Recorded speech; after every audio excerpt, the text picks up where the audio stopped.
그럴 수도 있지 않나 싶은 생각도 만약에 그러면 그죠. 강제경매인데 지현선 씨가 개인 채무 때문에 나왔을 거예요. 그러니까 그거 그 등기부등본에 보시면은 강제경매는 이제 채권 채무 때문에 가압류로 해서 가압류가 본압류로 돼가지고 그 판결물 가지고 경매가 진행되는 거거든요. 이거 보겠습니다.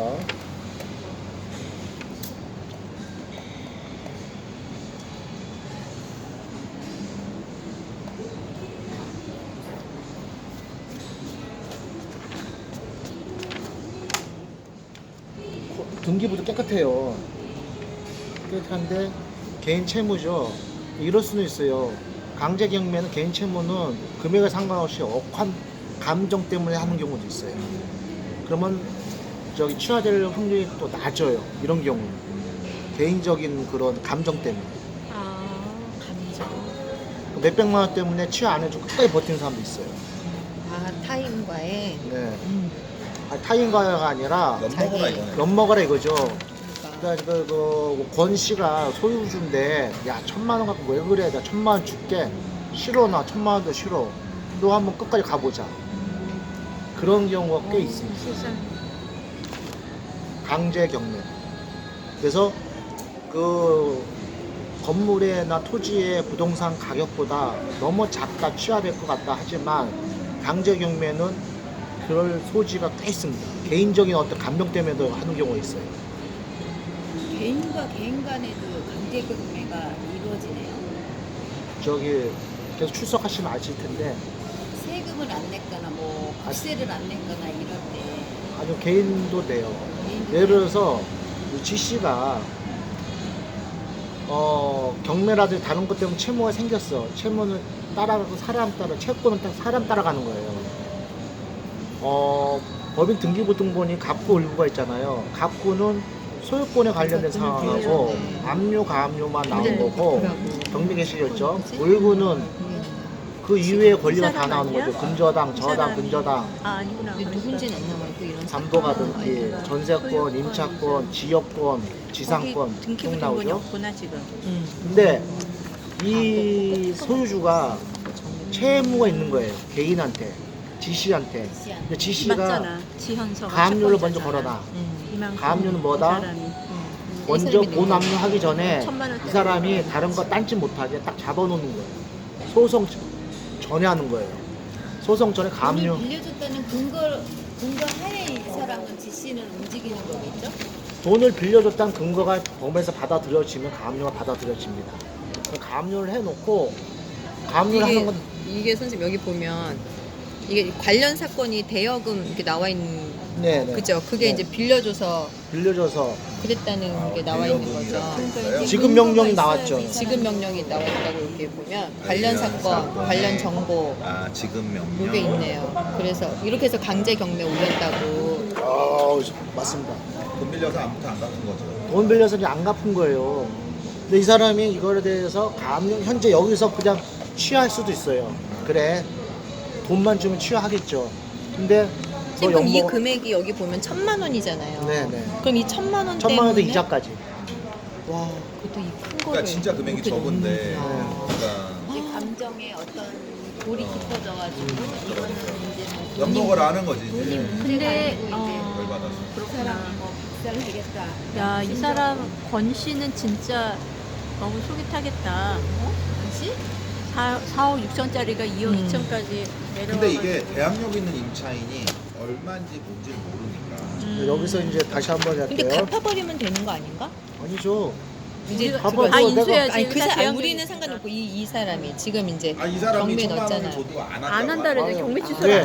정상에서. 경매 취소를 안 취소를 이 하죠. 안 사람이 하니까. 경매를 넣은 거니까 이 사람이 취하를 해야 돼. 아, 넌 사람이 취하를 해야 되니까. 그치, 당연하지. 안 넣은 사람이 취합니까? 그러네요. 그치. 어쩔 수가 없네. 알고 보니까 꼬치를 더 그렇지. 챙겨줘야 되나. 어디 휴게소에서 맞는 거 배우고 가야지. 네, 진짜로.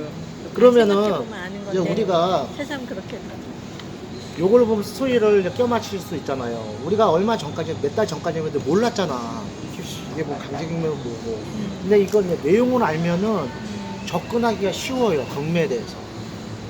그리고 어떤 사연이 읽혀지면은 아 이런 사연이 있을 것이라 하게 되면은 우리가 또 해석하기도 빠르고 거기에 대해서 맥을 짚고 잡을 수가 있어 물건. 진짜 속이 타들어가겠다. 그래. 세상에 1,000만 원대면. 그리고 여기 물건 종류는 다가구잖아요. 다가구, 원룸 등 물건 종류는 누가 하느냐? 일반적으로 간평사가 해요. 간평사가 건축사가 아니잖아요. 예를 들어서 건축사가 다 몰라. 이게 다가구인지 단독인지 딱 보니까 다가구야. 건축물 대장에 보면 단독으로 돼 있을 거예요. 단독이니까 아 이거 단독이니까 단독으로 올려줘야겠구나 했는데 건물은 모양새 보니까 이게 단독처럼 보여요. 1등 집으니까 아 이게 다가구구나. 다가구로 올릴 가능성이 많아요. 하지만 우리로서는 이 부분에 대해서는 크게 걱정할 필요가 없는 게 단독하고 다가구는 같은 성질이기 때문에 문제가 되지 않는다 이거죠. 전혀 뭐 일반 건축물도 아니고. 그리고 여기서 이제 건축물 대장을 이제 보시면은 단독 주택가 써 있죠. 주 용도. 네. 그럼 얘는 일반 건축물도 아닌 거예요? 예, 아니죠. 왜? 여기 써 있잖아 보통. 그러니까. 이거 건축물 아니고 나 단독이고 단독이야 단독주택. 단독주택이고 새 넣을 수 있어요 없어요? 있죠. 그러면 더 새 넣으면 뭐예요? 다가구죠. 단지 우리는 그냥 새 낳는데도 일반적 모양이 단독이면 계속 똑같아 단독이야. 그리고 1등처럼 보이는 이런 건물은 다가구야. 하지만 법적으로는 저는 똑같은 성질, 다르지 않고 똑같은 성질이니까 우리로서는 그냥 해석하면 된다. 우리로서는 여기서 키가 뭐냐? 이 세입자가 6명이죠. 네. 6명인데 그럼 우리가 인수해야 될 게 제가 동그라미 쳐봤어요. 대학력 있는 거 제가 저도 네 개를 쳤어요. 4명이야. 그럼 이거는 자 계약 인도 전이 개인전은 대항력이 있는 조건이죠. 말소기준 권리보다 위에 말소기준 권리가 6가지 6+1이죠. 에버랜드님 6+1 뭐예요? 압류, 감류, 저당, 금저당, 또 2개. 담보 가등기. 담보 가등기, 강제 다- 경매 게시간장. 그거야. 또 전세권. 플러스 1. 그다음에 플러스는 전세권. 전세권은 됐다가 안 됐다가. 배당을 달라가면은 돈 달라가면은 저기 말소기준 권리가 되고 안 달라고 버티면은 저기 전세권. 인수되는 거죠. 위에 있는 거는 아래 있는 건 필요 없는 거고. 그리고 임류 배불 불리하다. 아까 얘기하신 임차인이 임차인이 유치권을 주장하면서 점유하지 않고 있을 때. 그거는 뭐 상관없어요. 임류. 배당 요구를 했을 때 하게 되면은 불리해진다. 맞아. 임류 배분은 언제부터 나왔었던 거예요? 왜 이렇게 낯설지 계속? 제가 지금 지금 2번째 아까 알려드렸어요. 아까 세 번째 얘기하신- 알려줬어요. 세 번째. 그렇죠. 아니 저번에 그 고래 미팅 때 한번 알려드렸고 올해 임차인이 임류 배분 유치권을 주장 임차권자가 유치권을 주장하는데 하면 배당 요구를 배당 요구를 하면 불리하다. 하면 왜 불리하냐? 임차인의 그 계약서에 5조에 보면은 원상복구 항목이 있어요. 있으면은 원상복구를 해야 되잖아요. 유치권이 나가면. 근데 없어지면. 자기가 만들었어. 네. 근데 이게 아까 말씀하셨던 것처럼 임차권이랑 계약력 있는 임차인이랑 뭐가 다르냐? 임차권은 임차권은 권리죠. 권리죠. 아니 근데 아까 그 임차인이 계약력 있는 임차인이 유치권을 할 수도 있을 거 아니에요. 그렇죠. 근데 아까 말씀하실 때 임차권으로만 말씀을 하시길래 계약력 있는 임차인도 동일한 거 아닌가 싶어요. 언제 지금요? 네, 임류 배불이라고 하실 임료 때 배분은 그러니까 임차인이 임차인이죠. 그러니까 임차인이. 임차권자는 아니고 네, 그냥 그렇죠. 그 크게. 임차인이 유치권자를 같이 동시에 주장하는 사람이 있을 수가 있죠. 유치권을 주장하잖아요. 하지만 이런 경우는 유치권이 거의 성립이 안 되는데 왜 안 되느냐? 배당 요구를 해버리면 안 되는 거예요. 돈 달라고. 그거는 오히려 되게 쉽게 확인할 수가 있죠. 6만 5,900원. 자 그리고 여기서 보시면은 특이사항에는 4명이 전입 일정상 저거 내가 물건 명세에서도 써 있을 거예요. 그 비고라니까 그맨 밑에 대항력이 있을 수 있다. 4명이. 또 우리로서 이제 상상을 해보는 겁니다. 이게 4명이면은 아까 치면 6+1에 대항력이 있다고 봤을 때 확정이나 배당 하나도 안 하면은 100% 인수죠. 그럼 이 4명이 최악의 경우 워스트를 생각해줘. 워스트, 베스트, 노멀 할 때 워스트로 한번 생각해보죠.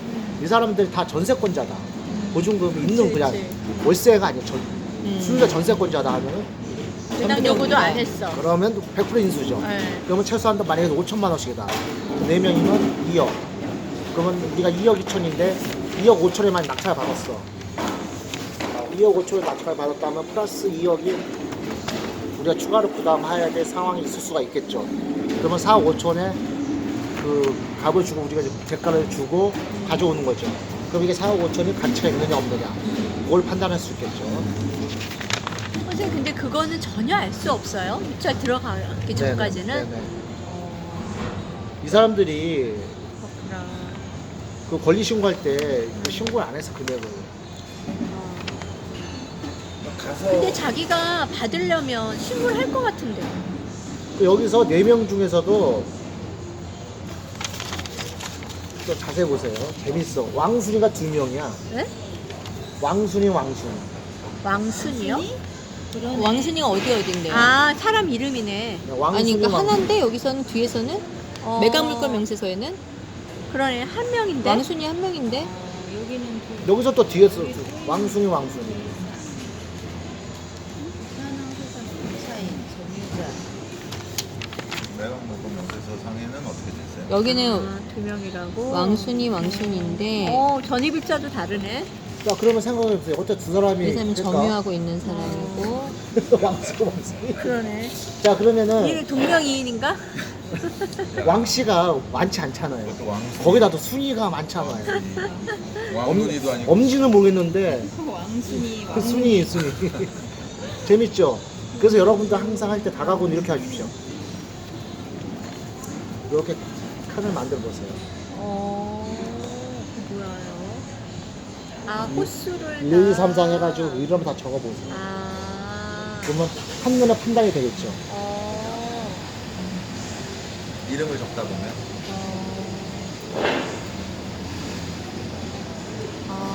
또 그런 방법이 있구나.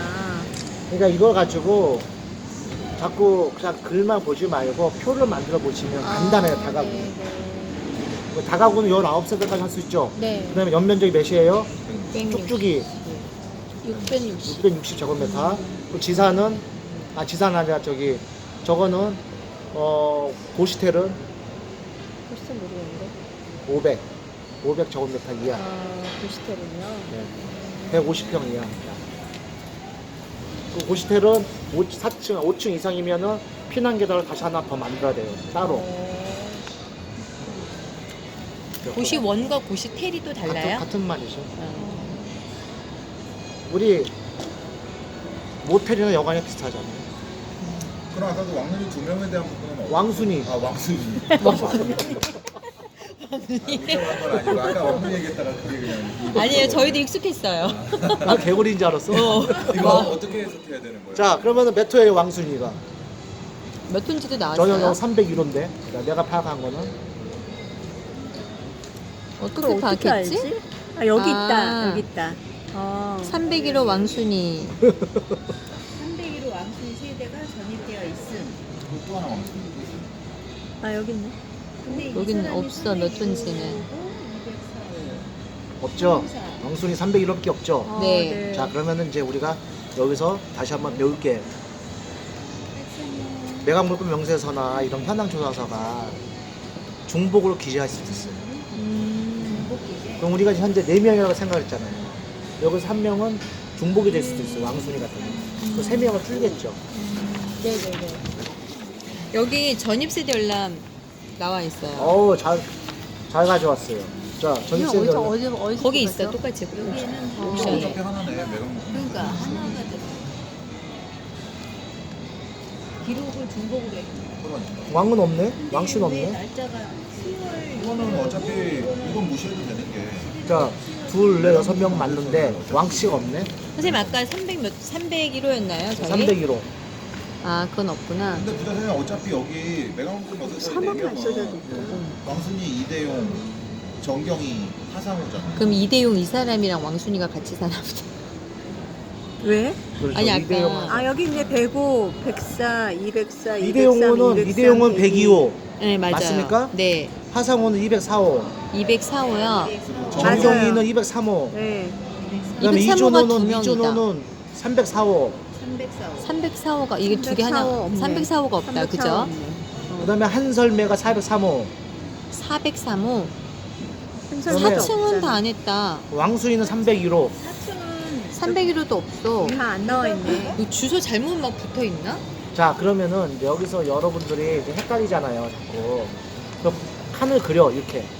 그래서 자꾸 기입을 해보면은 이게 이제 자꾸 정정하다 보면 이제 어느 정도 윤곽이 나오겠죠. 그치만 매각물건 명세서에 있는 거 하고 전입세대 열람에 있는 거 하고 다를 때는 전입세대 열람이 우선인 그렇죠. 거죠. 네. 그러니까 얘를 우선으로 아, 근데 생각해야 되는 또 건가요? 여기서도 기재하면서 잘못 신고할 수도 있고. 전입세대 열람에서도 네. 그리고 그런데 동거인은 포함이잖아. 동거인 근데- 포함이니까 한 호수에 대해서 두 명이 두 사람이 두 올라가 사람 있으니까 들어갈 수 이 사람하고 이 사람 같이 사는 사람일 수도 있지. 여긴데 여기 이게 동거인인가 보다. 아닌가? 매강문건 똑같은 명세서는 사람인데. 최우선으로 해야 되는 거 아니에요? 네. 아니 근데 얘가 거기서 똑같잖아. 얘가 호수가 좀 틀릴 수도 있어요. 근데 그거는 얘도 똑같고. 우리가 이제 나중에 이렇게 할 수 있어요. 잘못됐으면은 매각 불허가 전입이 신청할 안 수가 돼 있어요. 있는 그렇죠. 매강문 없는 명세서 사람이 상에 있는 있겠다. 거랑 다르면 네. 그렇죠. 실제로 신고한 사람은 전입세대인 거고. 그죠? 네. 그리고 매각물건은 조사된 거니까 얘가 다를 경우에 나중에 우리가 아니 저거 뭐 할 때는 그러면은 이제 매각 물건 명세 신청할 전입 수 신고한 거는 현황 조사서에 나오잖아요. 가니까 폐문 부재가 못 만났으니까 네, 전입 현황 조사서 세대 전입 신고 전입 세대 연락 띄워봤다. 그러니까 현황 조사에 나오고 매각 물건 명세서는 현황 조사 플러스 감정 평가서를 가지고 토대로 거기다가 등기부등본을 토대로 만든 게 매각 물건 명세서예요.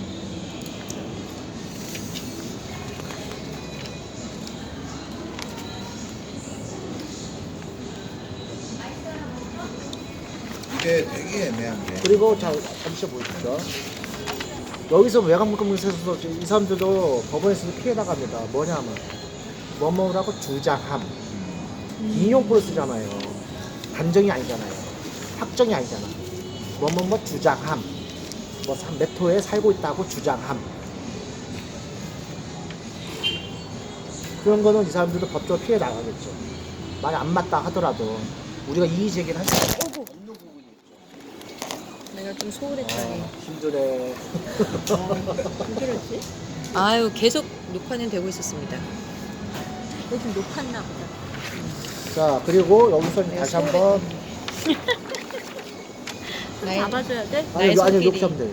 이렇게 해서 아니 이거는 잘 돼 있었어요. 얘가 혼자 쓰러진 거지. 근데 이 기계가 되게 좋은데 저는 그때 촬영할 때 나중에 불안해가지고 이거 머리 잡고 그냥 있었어요. 아, 이게 오늘 처음이 아니에요? 이 아, 전에 기회가? 제가 한번 저 안 했었어요. 왔을 때.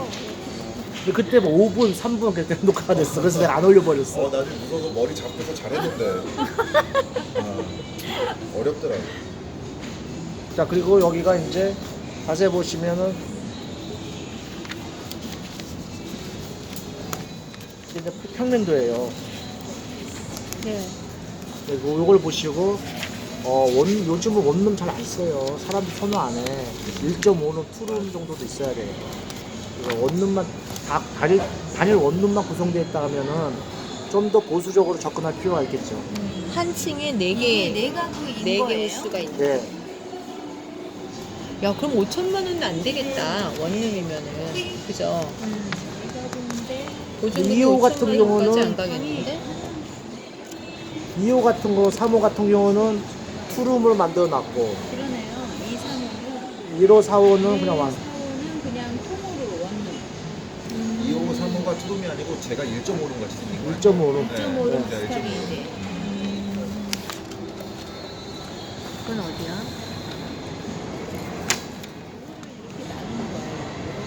공간이 턴가 보다 터. 그죠? 여기 물건이 거실, 있고. 밖에 쓰고, 방쓰고. 얘도 거의 1.5룸이에요. 근데 이게 제시외 건물이었고 법본에는 밖으로 튀어나오게 만든 거. 엘베가 있나요, 없나요? 것 같은데요? 이거 계단이지? 이거 없을 거예요 아마. 되게 오래됐던 거예요. 20년 됐더라고요. 네. 아. 10년 전에 건물인데 엘베가 있어요. 그러니까 없을 거예요. 엘베가 없고 여기도 마찬가지네요. 계획관리 지역인데 성장 관리 건너기어가로 또 묶어놨어요. 그러니까 뭐냐, 뭔가 좀 더 융통성 있게 풀어놓은 거죠.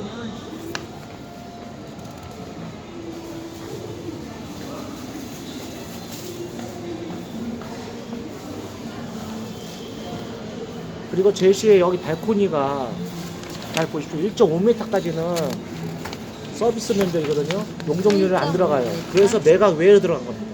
건축물 대장이 없는 거예요. 다 발코니 보십시오. 다 매각 외로 들어가 있죠. 메가 포함인데? 아니, 매각 포함인데 제시 외로. 아, 네. 건축물 대장이 없는 거죠. 법적으로는 저기 서비스죠. 그거는 아닌데. 네. 그래서 더 그것까지 하면 용적률이 더 높아지겠죠. 그럼 이건 잘진 거네요. 잘 지은 거죠. 그러니까. 머리를 써가지고 잘 지은 거죠. 1.5m가 아니라 1.6m다 하면은 서비스 면적에 포함 안 되고 실제 건축 면적에 들어갔는데 1.5m까지는 이게 저기 제외가 되기 때문에 용지를 땅 토지를 많이 활용한 엄청 거죠. 싸다. 어? 토지가 124평인데. 그러니까요. 그러니까 되게 재미있는 것 같아서. 다세대 한 채 값이에요. 충분히 되죠. 그렇죠. 오늘 엄청님이 엉뚱하게 서울로 올라가는 바람에 우리가 지금 근데 여기가 하필이면. 여기가 제가 그 온라인상의 지도로 봤을 때 위치가? 되게 좀 엄해요. 그래서 이게 저는 궁금했던 게 주변에 좀 주택들이 있으면 월세를 얼마를 받는지 이런 거라도 유추라도 해보겠는데 이건 맞아, 나와 있는 게. 모르겠더라고요. 그렇게 봐가지고. 그래서 여기 보시면은 실거래 가격 있죠. 여기 보시면은 실거래 가격 있잖아. 아, 거기 나와 있네. 있는 게 있고 없는 게 있더라. 네, 인근에 어은입니다. 인근에 뭐 비슷한 거는 뭐 정확히 보니까 7천, 4천에 7천 전월세. 몇 평이야? 원점5루? 43. 진짜 저렇게만 받을 수 있으면 괜찮다. 543. 16개인데. 아, 16개? 완전 대박. 너무 비싸게 받는 것 같은데? 그러니까. 이건 좀 인근인데 좋은데 아니죠? 그럴 것 같아. 아니, 평수가 나와 4천이라고만 있나? 해도 4천이라고 해도 16개면은 6억 4천이야. 그렇죠. 풀피도 이런 풀피가 없네. 풀피가 뭐야? 이거는 뭐. 자, 그러니까 이제 여기서 우리가 법인 설립 가시죠, 바로. 네, 이거 보증금 1억씩 아니에요? 이거 대학형이 지금. 가야 되겠는데? 가야 돼. 이거 가야 돼. 보증금 1억씩 들어있어 이거. 이제 갑자기 확 또 공부를 더 힘이 생기는 거 아니야? 먹어야 되겠어. 또 드시고 가시죠. 저 이제 그 여러분들은 현재 처음에는 경매만 갔잖아요. 그러다가 공매도 보고 네. 하다 농지 연구도 좀 들어보고. 그럼 이제 제가 오늘은 공매에 대해서 잘 알려드렸죠. 더 이상 할 거 없죠. 아, 공부 너무 어려워요. 오늘 못해, 선생님. 안 들어가, 머리에. 그만할까요? 이거 보러 가죠. 아니, 너무 멀어? 언니 갈 수 있어. 나는 모르지. 갑자기 막 힘이 솟으세요? 아니, 보고 싶지 않아요? 아니 근데 궁금은 하더라고요 저도 이게. 국가나 지자체에 관련된 재산, 그리고 압류재산, 그리고 수탁재산, 수탁재산. 신탁재산. 아니, 수탁재산은 그리고 안 들어와. 뭐라고, 선생님 지금? 공매는 공매는 경매와 달리 경매는 배당, 공매는 배분. 자, 그리고 경매는 법원에서 하는 거고 공매는 캠퍼에서 하는 거고 사이트는 공매 사이트는 온비드고. 자, 온비드에 여러 가지 물건이 저 재산 종류가 있어요. 경매는 그냥 딱 한 가지야, 경매. 근데 파상 경매 빼놓고 하여튼 딱 한 가지인데 공매는 나라에서 재산을 대개 저 캠프에서 임대나 매매하는 게 있고 압류 재산이 있고 신탁 공매가 있어요. 압류 재산은 경매하고 똑같다. 해석이. 압류 재산은 세금을 체납해서 나오는 게 압류재산 공매다. 국세청 세무서에서 캠코에다 의뢰해서 이거 다 배분시켜줘. 그게 압류재산이고, 신탁 공매는 처분 신탁과 담보 신탁이 있다. 담보 신탁은 근저당을 은행을 통해 가지고 우선 수익자죠. 은행을 통해 가지고 그 담보를 받는 과정에서 좀 더 많은 담보를 받기 위해서 신탁 회사에다가 내 소유권을 넘겨요. 잠시 넘겨가지고 신탁 회사가 자기네 신용도로 인해 가지고 근저당 권자인 은행으로부터 금융기관으로부터 돈을 더 많이 빼내는 거죠. 그게 담보 신탁이고, 북측에도 또 처분 신탁은 내 물건을 어디다가 팔아줘. 각 신탁 회사한테. 그래서 처분해줘. 요청하는 게 처분 신탁입니다. 그러면은 신탁 물건 중에서 그 담보 신탁 말고, 담보 신탁과 처분 신탁이 일정한 부분은 온비에 나오고 일정한 부분은 자기네 사이트에 나오는 경우가 있습니다. 많습니다. 그래서 전체 신탁 물건을 보려고 하면은 각 신탁 회사에 11개 신탁 회사가 현재 있거든요. 각 11개 신탁 회사의 사이트에 들어가가지고 뭘 봐야 된다? 공고물, 공매, 그렇죠. 공고문 그 리스트가 쫙 나와 있어요. 그걸 보시면은 전체 물건을 볼 수가 있고, 그 중에서 일부는 온비드에 나와 있습니다. 그리고 그 신탁 회사에서 나와 있는 그 물건을 볼 때 해석할 때 세 가지 권리관계를 해석하려고 하면은 등신공 보시라고 했습니다. 등기부, 등본, 신탁 원부, 그 다음에 입찰 공고문. 여기 나와 있어. 또 공고문을 잘 읽어보시고 거기에 대해서 주의사항 같은 거 잘 읽어보시고, 등기부라든지 신탁 원부는 등기부는 법원 사이트 가서 뗄 수가 있고, 신탁 원부는 등기소 가서 발급을 해야 받습니다. 신탁 원고요. 네. 신탁 원부는 뭐냐?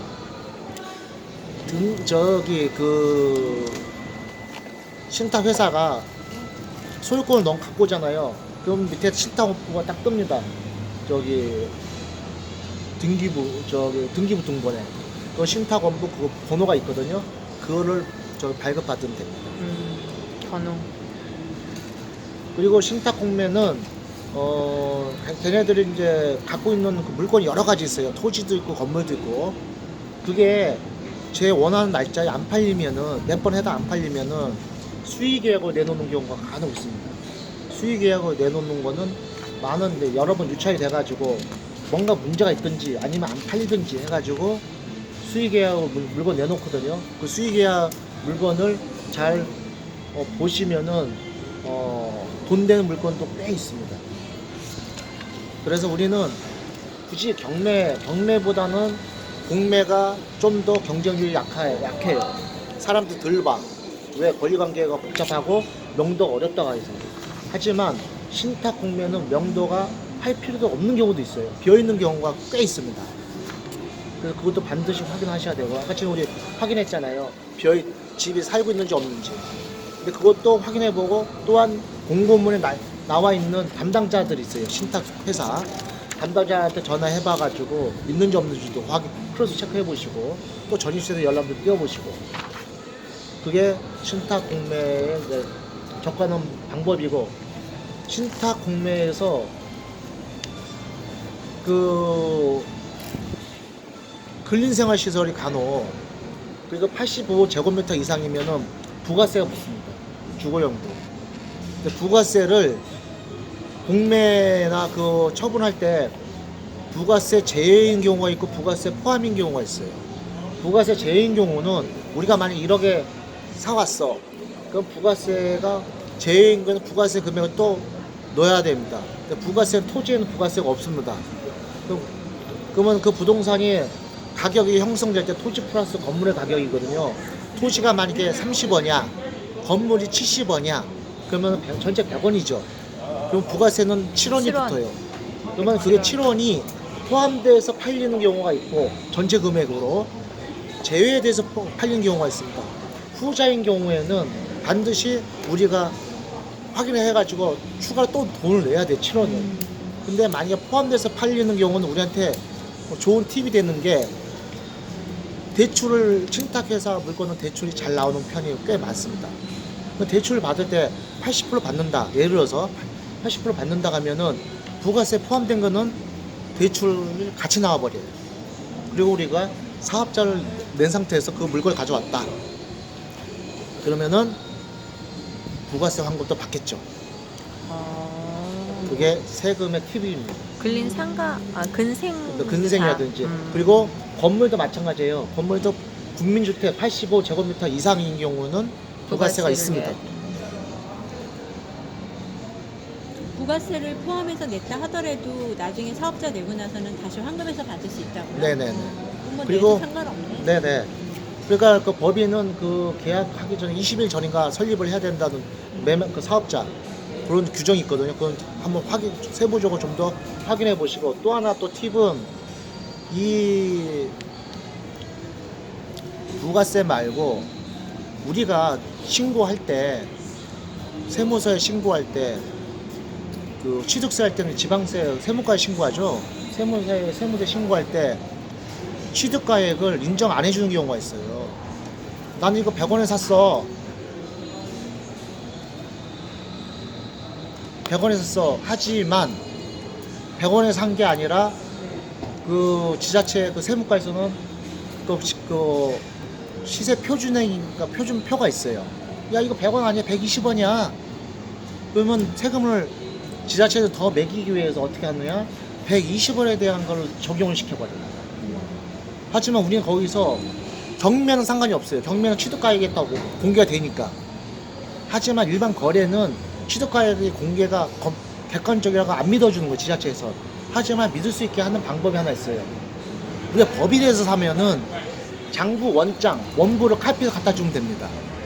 그 상대방 법인에서 얼마 팔았다고 그 장부가 있을 거 아니에요. 그거를 카피해서 나 세금 제출하려고 한다. 그럼 그거 하나 카피해 주거든요. 그거를 세무과에 제출해 주면 그거를 인정해 줍니다. 그럼 우리가 120원을 반영받는 게 아니라 100원에 대한 세금만 내면 되는 거죠. 그게 또 팁입니다. 그리고 여기서 신탁회사 우리가 받아오잖아요. 싸게 받잖아. 그거를 인정을 잘 안 해주려고 그래. 그러면 신탁회사한테 그 법인 장부 대한투자 누가 신탁이면 인정을 안 해주려 한다고요? 지자체에서 세무과에서 아 세금이 싸지니까.